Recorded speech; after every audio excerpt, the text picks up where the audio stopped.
Hello and welcome to the Naturopathic Vlog. My name is Jason Lee. I'm a naturopathic doctor, and I'm asking you to spend a couple minutes with me to talk about some tips on health and wellness.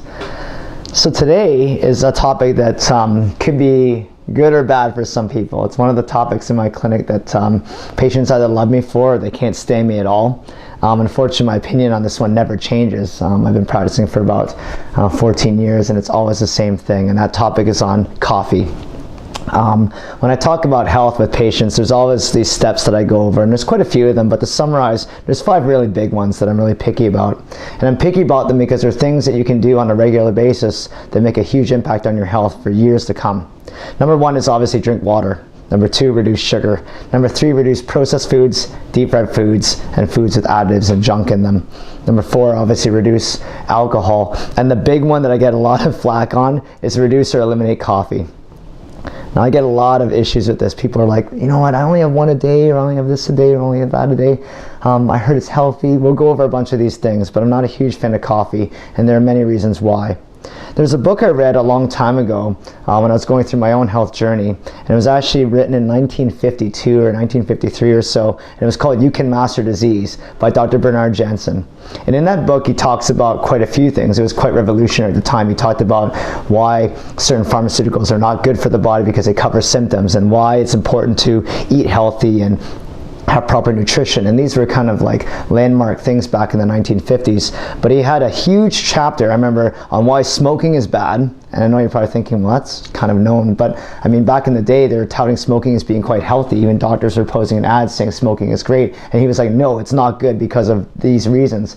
But he also had a chapter on coffee, and he said that coffee is one of the worst things you can do for the body. He equated it basically to, you know, if you smoke a cigarette, you're messing up your lungs, you mess up your heart, you mess up a bunch of different things with the body. But he called coffee smoking for the digestive system. So it messes up your stomach, your intestine, your pancreas, your kidneys, your bladder, gallbladder, all these organs. And it really is one of those things that affects the body on such a major level, and that's why I'm so picky about trying to get patients off of coffee. Now a lot of people, when they go off coffee, they're like, well, I'm going to have problems because I need coffee for things. I need it for energy. If I go off coffee, I'm going to have low energy. I'm going to feel crummy. I'm going to get headaches. I'm going to get constipated. And it's true, sometimes these things do happen, and it might make people not even want to go off coffee at all because they're like, why would I go off coffee? I'm going to get all these things. But remember, the headaches are there because of caffeine withdrawal. And it's one of those things that is short-lived. It may last a couple of days to a week. But with adequate water and other supplementation, you can usually get around those things. Constipation is an interesting one because when people go off coffee, sometimes they get constipated and they think, well, I need coffee to go. You shouldn't need coffee to go to the bathroom. I mean, if you do need it to go to the bathroom, it's like a stressful evacuation. So even though you go when you're on coffee, it's not necessarily a proper bowel movement. So stuff's coming out of you, yes, but it's not ideal. And the other one is low energy. Now this one's a tough one because people will say, well, if I don't have coffee, I can't function. I'm a horrible person. I can't concentrate. I can't do the things I need to do. And coffee's like this. It's sort of like borrowing money from your friends to pay off something that you can't afford. If you keep borrowing from them, everything's fine. But the moment you stop borrowing from them, everything goes down the tubes. And coffee's like that. It burns your adrenal gland out. So when you have coffee, it stimulates your adrenal, gives you that upper, so it gives you that energy, but it taxes your adrenal gland, causing you to need more stimulation later on. So it's one of those things, because in the clinic we talk a lot about adrenal health, stress in general, and coffee's one of those things that just saps that. So people then go to other things. They start citing studies. Like I read a study online that said coffee's really good. It's got antioxidants. It's good for energy. It's good for stamina. It's very, very good. And I'm going to go over some of the reasons why that's not particularly true clinically. I mean, in the studies it might show that, but clinically, I don't ever see that in practice. I mean, I've been practicing for over 10 years, and I've been trying to get people off coffee for probably 10 years and probably for the rest of my practice career. I mean, some people listen to me, some people don't. But I have had so many patients come back who, you know, initially are like, I can't give that up. Like, I can't give it up. I love it so much. If I give it up, my life is going to be horrible. It's the one thing I look forward to. I really need it. And 2-3 months later, they're like, I can't believe I used to drink that. Like, I don't even need it anymore. I feel so much better. I've never really had anybody come in saying, you know, since I went off coffee, my skin got way worse. Like my acne got worse, my digestion, it got, you know, worse after going off coffee, you know, all these things. My blood sugar, it got worse. Like all these people notice huge benefits from going off coffee. And I see it clinically all the time, to the point where I have other people who are super into coffee trying to tell other people to go off coffee, and then they get the same response that I get. Why? It's so good for you. I've read these studies. They say the key to health is doing the right thing for a long time. And that's why I do get picky about some of these little things, because people that like coffee have it not just once in a while at special occasions, they have it every single day, even one a day. Every day is where the issue comes in. It doesn't mean you can never have coffee ever. I mean, if you want to have it once in a while, a special occasion or an event, or you go to a cottage or you're on vacation for a week in Italy, you want to have a coffee every day, that's totally fine. It's more the everyday in your main life that I'm more concerned about. So let's go into some of the reasons why coffee is not ideal. So there are 7 steps I'm going to go over as to why coffee is not ideal. And the first one is this: coffee is a pro-oxidant, which is the opposite of an antioxidant. I mean, everybody knows they should be taking their antioxidants. They should be taking in either vitamins or through foods or other kinds of things. And even studies will say coffee is an antioxidant as well. It's fantastic. It's got loaded with antioxidants. And that is true and not true. It's true in that coffee in the green bean form is loaded with tons of antioxidants. Like, coffee's a fruit, right? It comes in a red fruit, and you pop out this bean out of it, and it's green. And it has a lot of antioxidants. It's quite fantastic. It actually is made into certain supplements that help with metabolism. And it is a great product. But the problem is, no one ever drinks coffee like this. We drink it like this. We roast the coffee. Okay? No one drinks green coffee, they drink roasted coffee. And here's where the problem is. All these things that say coffee is an antioxidant, coffee is really healthy, it's got lots of great constituents in them, these are all destroyed when you roast the coffee. I mean, if you want to oxidize something really, really bad, one of the most aggressive ways to oxidize something is to burn it, to light it on fire and to burn it or to roast it. So if you roast the coffee to the point where it's basically charred, that's what this is compared to this, you're turning that antioxidant into a massive pro-oxidant. So that's the biggest thing of all. It's like trying to say, I'm eating a salad and it's healthy, but the salad is deep fried. And saying, well, it's still a salad. It should still be good because it's a salad. If it's deep fried, it's not. And coffee is the same thing. Once you roast that bean, you've oxidized that bean, and now that is a pro-oxidant. There's no way it can be an antioxidant in the body. Number 2, coffee stimulates stomach acid production, which is normally okay, because when you eat food, you want to stimulate stomach acid production to help you break down food. But the problem is most people drink coffee away from food. They drink it between meals, they drink it on their breaks, they drink it as snacks. And what happens then is you start secreting stomach acids and digestive juices away from eating. We do not have unlimited digestive enzymes that are just there as a reservoir all the time. They need to be repleted over time. So if you deplete the acids over and over from coffee consumption, especially first thing in the morning, what happens is you limit your digestive capacity for the rest of the day. That's why so many patients, when they go off coffee, they notice a big change in their digestion in a positive way. They get less gas and bloating, they feel a lot better, they don't get that gurgling sensation. For a lot of people, and those of you out there who have heartburn know, when you go off coffee, the heartburn goes away. Why does it go away? Because heartburn is often caused by too little acid. Too little acid causing to reflux through an open valve, which is not closing because you have very little stomach acid. And why do you have little stomach acid? Because you've been depleting it with coffee. Gum chewing does the same thing, but we'll talk about that in another vlog. But that's why coffee is linked so heavily to digestive issues. Also, patients with diabetes or sugar imbalances, coffee affects that too, because if you're not breaking down food properly, you're not digesting that food properly, and that throws off your sugar balance at the same time. So coffee does not help with digestion, even though sometimes it causes a bowel movement. Remember, that's a stressful evacuation. That's not a proper bowel movement. And in the end, you have to change your diet to change that bowel movement. Okay? Number 3, coffee creates a large amount of acidity in the body. How does this happen? When you're drinking coffee, it depletes stomach acids. And when you deplete stomach acids, you dump bicarbonate from the pancreas, which causes an alkaline tide. You also deplete that from the pancreas as well, which is why the coffee is not ideal for pancreatic health and sugar balance. When you lose that bicarbonate, the body becomes acidic. And what happens is acidification causes inflammation in the body. Inflammation can be in many, many forms. It can be in the stomach in the form of gastritis or the digestive issues in the bowel, or it can be systemic. And usually this comes out as joint pain, arthritis issues, even gout issues. So there have been studies that have shown that caffeine interferes with ossification of the body, which means you have bone loss. Coffee affects gout issues as well, causing gouty attacks, which is also an inflammatory condition caused by protein digestion issues, causing uric acid crystals to form in the body, in the joints, creating this painful joint pain. So we always talk about, preserving our bones, and people are always afraid of osteoporosis or osteopenia or even joint health as we age. And coffee is one of those things that just saps that. It causes such an acidic environment over a long period of time because people drink coffee all the time. They don't drink it once in a blue moon. It's every single day. that they're creating such an acidic environment in their body that causes inflammation to come out. And usually it comes out with either digestive issues or a lot of it's in the joints. The sad thing is with osteoporosis is a lot of people never feel osteoporosis. You don't feel your bones weakening. You'll just have it with bone breaks or other kinds of things later on. But joint pain you will feel. So one way to preserve bone health, preserve joint health, and to reduce overall pain in the body is to cut the coffee out of the body. So number 4, caffeine acts as a stimulant, which burns the body out and increases cortisol levels. Now, I've never really had in my 14 years of practice someone come into this office that I would say is too relaxed, where their chief complaint is they're too chill and they're so relaxed they didn't really quite know what to do with themselves. In fact, they felt so relaxed, everything was so good, they don't even know why they're here. I mean, most people come in because they are stressed, either physically or mentally, but they are stressed. We have work stress, we have busyness of our lives, we work long hours with families and things like that. People are always rushing around doing tons of things. And that's sometimes interesting is people say, well, I need coffee to do that. If I don't have the coffee, I can't do those things. I can't function properly.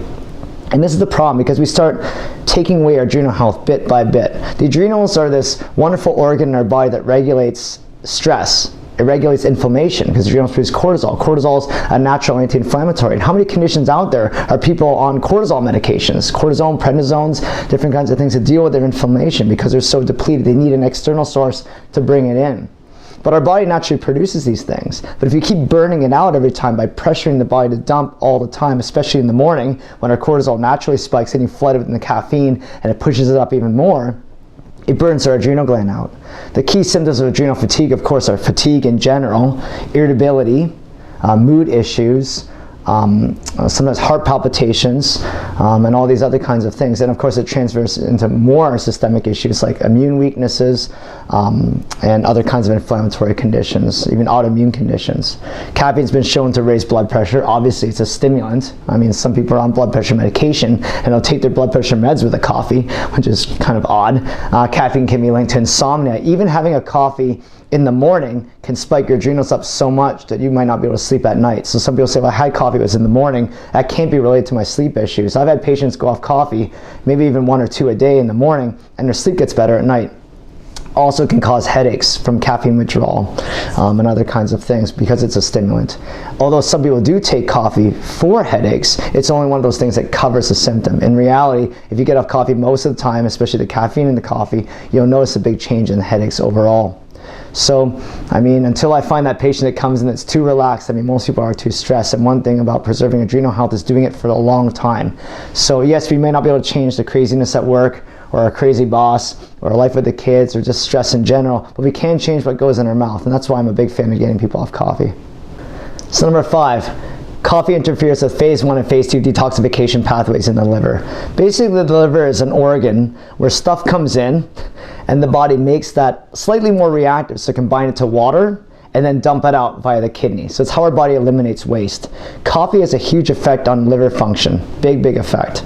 And it actually hampers liver function. We need our liver for a whole bunch of things. We need it for eliminating toxins that come into our body externally through what we breathe. We need our liver to filter out toxins coming through our foods, and also metabolism issues that are created in our own body, other toxins that are biologically created in our cells need to come out of the body as well.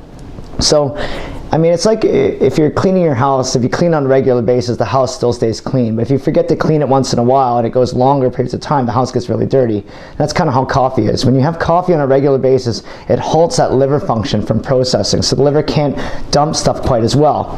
And over time, it starts building up stuff in the body. And you can see it in a whole bunch of different things, from digestive issues to skin issues. Like a big one is acne, eczema, other kinds of rashes, because toxins start dumping back into the blood, coming out through the skin. But one of the things that I see a lot, and this is even studied medically, and you'll see even doctors talking about this, is getting women off of coffee that have breast cysts or fibroids and masses and things like that, especially cysts. And they'll notice a massive change in cyst formation just by getting off coffee. And they're like, what is it about the coffee that prevents you from, that gives you these cysts? It's not that the coffee gives you cysts. The coffee affects the liver in its ability to metabolize hormones. So you build hormone toxicity in the body, and of course hormones store in hormone sensitive tissue for women, which is the breast. in the uterus and the ovaries. I mean, even with men, if you can't eliminate testosterone properly, it stores in the prostate, so it can be linked to prostatic enlargement. So these are things. Also, women who have menopausal symptoms, hot flashes, and other kinds of things that come along with menopause get a lot better when they go off coffee as well. Why is that? Because it affects the liver. But also coffee affects the adrenal gland, which you talked about earlier, and the adrenal gland's huge for hormone balance too. So if you want to have healthy hormones, one key thing is to get off coffee, and that's something I see a lot in the practice. Coffee also contains methylxanthines, which affect hormone metabolism in general and add as other toxins to the body. And I'll go in later about some of the additives to coffee that it can also affect your liver. But it's one of those things that the liver is an organ that is greatly misunderstood. People only look at the liver when you have cirrhosis or some kind of liver disease. But ideally, we should be cleaning our liver on a daily basis. And that's the reason why I'm not a huge fan of these things, because people take it every day, all the time, for a long time. If you want to do a cleanse, I mean, that's great. You can eat the right things for a week and feel a lot better. But I mean, why not cleanse every day and just do the right thing for a long time and keep your liver clean in general?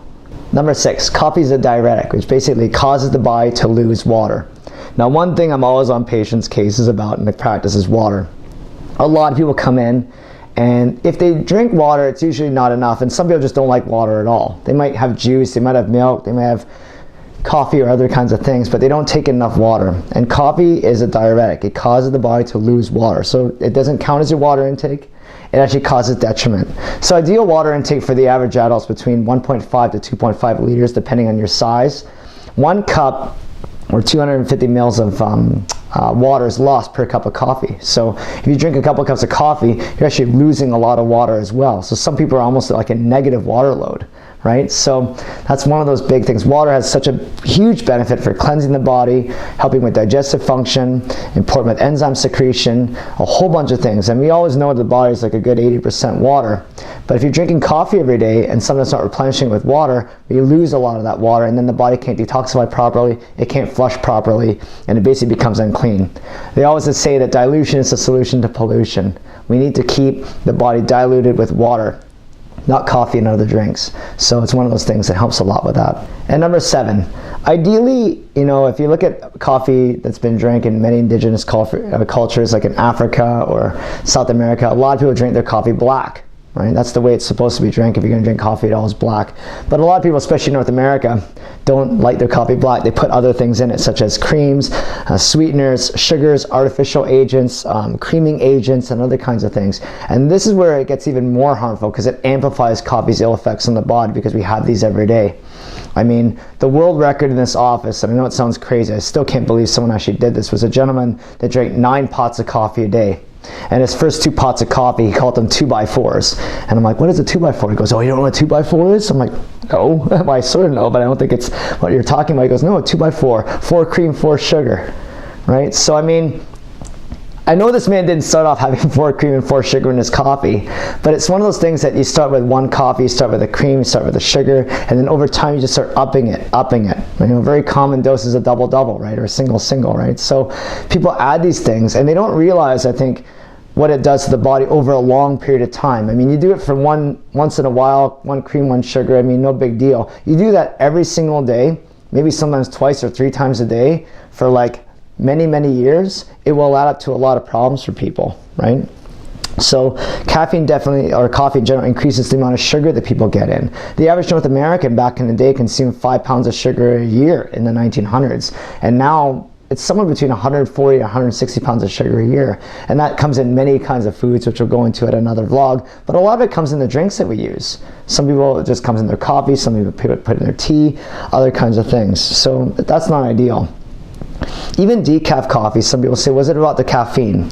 I mean, partly yes, but a lot of it, no. Coffee has other properties to it that are not ideal, aside from the caffeine in general. They'll say, what about decaf coffee? Decaf, first of all, doesn't mean non-caffeinated. It still has caffeine in it, okay? Just a lot less. But a lot of the coffees use formaldehyde to decaffeinate the coffee, and that stays in the coffee and comes into you. So it's almost like I'd rather you have regular caffeinated coffee as opposed to the formaldehyde decaf coffee. Also, you got to watch where your coffee is being made. A lot of coffee machines use plastic filters and plastic things inside of it, and when the hot water goes over that, it actually affects the plastic. Plastic contains bisphenol A, which is an endocrine disruptor. And if you're filtering the coffee with the hot water through this plastic all the time, you're drinking that stuff as well. Even the filter paper contains chemical concentrates. There was a study that found that just the coffee filter paper alone is known to increase LDL cholesterol in the body because it oxidizes tissue. LDL, they consider it the bad cholesterol. It's basically cholesterol moving out of the liver because it's trying to deal with inflammation. So, I mean, coffee filter paper, which you dump the coffee through all the time, also does the same thing. And also what's in the coffee itself. Ideally, if you're going to have coffee at all, it's best to have organic coffee. Some people say, well, who cares? What's the difference? Most conventional coffee is riddled with pesticides, tons of pesticides, which come out in the bean and go into your cup, and that goes back into your body. So if you're doing that, like I said, once in a blue moon, no big deal, but that happens all the time, every day, it's going to add up, right? So best to switch to coffee to something else, and we'll talk about some of those alternatives in a little bit. Sometimes people just want that warm morning drink in the morning, and you can do that with so many other options aside from coffee. Also, one thing to do is watch out for amounts. Just like that man that had 9 pots of coffee. I mean, I don't think I'll ever see that in my practice career, hopefully. But you know, the average person will have like 2, 3, sometimes even 4 cups of coffee a day. Some people will even come in, and to them it's like, I don't have that much coffee, Dr. Lee. About 5 or 6 a day, that's about it. You know, I stop it after about 6. And I'm like, well, that's still a lot of coffee. But in their mind, their friend drinks 8 or 10. So they're like, well, he drinks a lot more than I do. But in the end, it's all relative. There was a study by the Mayo Clinic that said more than 4 cups of coffee a day is linked to early death. A 21% increase in all cause of mortality. So, I mean, it's a big deal. So obviously, if you're going to have hot coffee, have it as least amount as possible, and less is better. So in regards to caffeine content, I mean, with coffee, there's so many things I'm not a huge fan of, but the caffeine is part of that. But let's just go over some caffeine numbers, because there's caffeine in lots of things. There's caffeine in green tea, for example, there's caffeine in black tea, and there's caffeine in coffee. So some people say, well, what about decaf, or if I just get rid of all the caffeinated stuff altogether? Well, let's talk, because I think no one really should be on caffeine. It's a stimulant. And like I said, we're too stimulant enough as a people anyway. We don't need more stimulation. In fact, if you feel that you need caffeine to function properly, it's probably reason to get off coffee even more, or get off caffeine even more because you need it too much. So a coffee brewed about, an 8-ounce cup is between 95 and 200 milligrams of caffeine. Decaf brings it down to about 2 to 12 milligrams, so it does drop it quite a bit, but there's still caffeine in there. Espresso is probably one of the better ones, 47 to 75 milligrams of caffeine. Instant coffee goes 27 to 173 milligrams of caffeine. It all depends on the roasting, how long you let it sit for, and things like that. When it comes to coffee, we'll just talk about brands like Starbucks. Wonderful Starbucks over here. So the sizing makes a big difference, right? So a short, small cup is about 130 milligrams of caffeine to a venti, which can be over 340 milligrams of caffeine. So you're getting to high numbers of caffeine here when you start getting to large sizes of coffee. Black tea sits at about 26 to 40 milligrams. Again, depends on how long you let it sit for. Oolong tea, 50 to 75. Green tea is still 15 to 70 milligrams of caffeine. There are a lot of people that drink tea and they'll leave the tea bag in and just keep filling up with water over and over and over again. That's not the way to do it. You put the tea bag in, you wait 2 minutes, you pull it out. You don't leave it in there all day long, because the caffeine gets more and more the longer you leave that tea bag in there, okay? And herbal tea, of course, is one of the best. It's 0, so there's no caffeine in there at all. So people talk about decaffeination techniques. I mean, most decaffeination techniques use formaldehyde, which stays in the coffee, not ideal. There's a Swiss water technique, which uses water and osmosis to decaffeinate the beans. I mean, this technique is probably the best. If you're gonna go for a decaffeinated coffee, I would use the Swiss water technique over anything else. But mainly, what I wanna get into is more alternatives to coffee, to try and just get out of that thing. Like, some people just want something warm in the morning, and you'd be surprised. There are patients that come in, they're like, I can't go off coffee, I love it too much. And then later on, they're like, you know what? This tea was fine. I just realized I needed something warm in the morning. So there are a whole bunch of different teas out there that are fantastic. There's so many companies that now promote teas and have all these different kinds of teas, like David's Tea and Tivana, and if you go to Whole Foods, they have a whole line of different things, and they're all quite fantastic. Great alternatives are white tea, green tea. You can even make a green tea, matcha green tea, which is a powdered green tea. This is the highest antioxidant substance for tea right here. It's a powdered green tea. It's picked from young shoots. And it's fantastic. So you kind of whisk it. You don't just pour it in and just kind of stir it. You got to whisk it with a special whisk. But it's fantastic. It has a small amount of caffeine, so it gives you a little kick, but tons and tons of antioxidants. It's just an amazing, amazing thing. So I'll include some recipes for how to make that in our vlog as well. One tea I really like, which is a herbal tea, but it's quite dark, is called rooibos tea. Rooibos tea is an African bush tea. I first had it actually when I was traveling through Africa, and this is years ago, and I thought, wow, this is great, they should bring it to North America. And then about 3 years later I started seeing it pop up everywhere. So it's quite a dark tea, but it is a herbal tea, and it's fantastic. One of my other favorite drinks to have in the morning has nothing to do with any of these things, and it's lemon water, which I know sounds kind of gross, but you put some lemon, some hot water, you can slice up some ginger, a touch of honey if you want, and a bit of cinnamon, and that is a fantastic drink that stimulates your digestion, regulates blood sugar, and I actually get used to it. I really like it. And there are a lot of people that actually really do like it. They're like, you know what? It's not that bad. It's something I could totally do in the morning. So those are some options you can have. And again, we'll include some of those in the vlog. So to summarize, let's summarize this. Coffee does the following. It's a pro-oxidant, which is the opposite of an antioxidant. It stimulates stomach acid, but away from food, causing you to lose stomach acid so you can't digest food properly. It creates acidity in the body that causes issues with joints, bones, and hair, skin, and nails. You want to look younger? It's not about the creams you put in your face. Just get off the coffee and other kinds of junk. It is a stimulant, and most people are way too stimulated enough as it is. They don't need more stimulation. Their adrenal glands need a break, so get off the coffee. Interferes with detoxification. That affects a whole bunch of systems in the body, and especially hormones and hormone balance. It's a diuretic, which means you lose water, and most people don't even drink enough water as it is. So I mean, one of those things to get off as well. And the additives added to coffee, either through the filtering process, the making process, or the things you add in, like cream, sweeteners, different kinds of milks, and different French vanilla this, and mocha chocolate latte that. All these things add up and cause a lot of problems to the body. You know, you'll see these, I have a lot of patients, usually young girls, they'll go to Starbucks and order their mocha frappuccino latte, huge cup with icing, sugar, whipped cream, and chocolate swirls in it. It's basically like a sundae, and they'll have that a couple times a week. It just puts on weight like crazy and affects their hormones as well. So there's so many things people add to coffee that are not good. But my stance on coffee has always been the same. I'm not a huge fan of it. I get a lot of hate for it. I'm really sorry about that. I mean, obviously my goal is to help patients as best I can, to help them move their health in a positive direction as fast as possible. And I am picky about coffee because it's one of those things you do every single day that saps your health. So anyway, hope you like the vlog. Hope you like this topic. Maybe not the best topic for everybody, but something I feel very passionate about, because my job is to have people live long and live well and do the right things for a long time. So thanks a lot for listening, and we'll chat soon. Take care.